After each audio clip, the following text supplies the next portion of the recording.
আজকের সংক্ষিপ্ত বিশ্ব। দীর্ঘ টানাপোড়েনের পর আবারও আলোচনার টেবিলে বসছে ইরান ও যুক্তরাষ্ট্র। পারমাণবিক কর্মসূচি নিয়ে নতুন করে সমঝোতায় পৌঁছানোর চেষ্টা চলছে। এই লক্ষ্যে ইরানের পররাষ্ট্রমন্ত্রী সুইজারল্যান্ডের জেনেভার উদ্দেশ্যে তেহরান ছেড়েছে। জন্মহারের ঐতিহাসিক পতন এবং সংকুচিত জনশক্তির ধাক্কা সামলাতে চীন এখন রোবট ও অটোমেশনের ওপর ব্যাপকভাবে নির্ভরশীল হয়ে পড়েছে। এলিয়েন বাস্তব।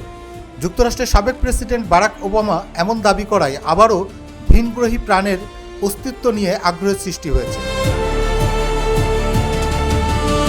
ফিলিস্তিনের যুদ্ধবিধ্বস্ত গাজা পুনর্নির্মাণ ও মানবিক সহায়তার জন্য বোর্ড অব পিসের সদস্য রাষ্ট্রগুলো $500 কোটি বেশি অর্থ প্রদানের অঙ্গীকার করেছে। আজ বিশ্বের আকাশে বছরের প্রথম বলয়গ্রাস সূর্যগ্রহণ ঘটবে।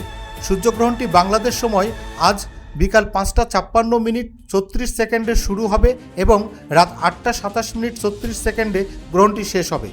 গ্রহণটি বাংলাদেশ থেকে দেখা যাবে না, তবে আর্জেন্টিনা, চিলি, দক্ষিণ আফ্রিকা এবং অ্যান্টার্কটিকা মহাদেশের বিভিন্ন অঞ্চল থেকে এই সূর্যগ্রহণটি সরাসরি প্রত্যক্ষ করা যাবে।